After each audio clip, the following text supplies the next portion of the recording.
so excited to hang out with you guys once again and hear what the Lord is speaking to us. Now, quick story time.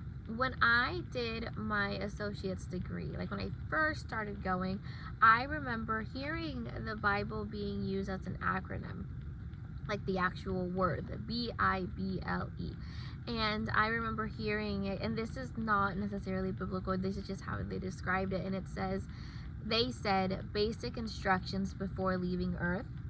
So, and I was like, oh my gosh, it like changed my life, because I feel like a lot of times people, sometimes we can even get like, it just happens, we see the Bible and we read it and we go, yeah, you know, God is good, God said to do this, whatever, but we don't actually take what it says, and it really does have so much valuable information. Like, the word is literally living and active. It's so cool to know that every time you read it, it's just God revealing himself one more to you.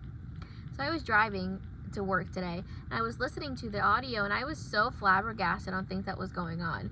So we're in Leviticus 13 through 15 today, and I'm just gonna read a few verses, and then we're gonna dissect it. It says, "And the Lord spoke to Moses and Aaron, saying, when a man has on the skin of his body a swelling, a scab or a bright spot, and it becomes on the skin like his body, and it becomes in the skin of his body like a leprous sore, then he shall be brought to Aaron the priest, or one to his sons the priest. The priest shall examine the sore on the skin of the body, and if the hair on the sore turned white, the sore appears to be deeper than the skin of his body, it is a leprous sore. Then the priest shall examine him and pronounce him unclean." And it just continued on talking about, like, if this is found this way, then it means it's unclean, and the priest is going to say it's unclean. And I was just so taken back by it, because like that entire verse of 13, 14, and a little tiny bit of 15 just talks about, like, if they find it like this, like, the priest is not going to name it clean, and you're going to have to go into quarantine.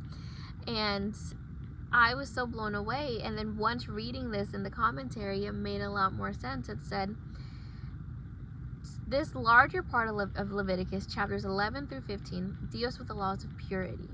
In chapter 11, the laws of purity regarding the eating of animals were given. In chapter 12, the laws of purity regarding childbirth were given. In 13 and 14, the laws regarding the growths and sores on the skin, walls, and fabrics. They were investigated for the presence of leprosy. Now, leprosy is modern-day Heinz disease. And the Bible is literally giving us like information on how to remain clean, because the priest was the one to tell you if you're clean or not.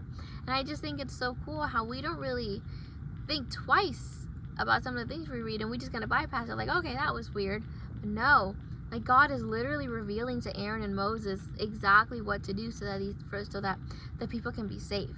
And how cool is it to be able to see firsthand, like, the literal actual basic instructions before leaving Earth. It's so cool. God is so good. So I would definitely encourage you to go ahead and do some deep diving in these chapters, because it's so cool to be able to see. So if you have any questions, feel free to let me know. Would love to talk about it. I really geek out when it comes to this stuff.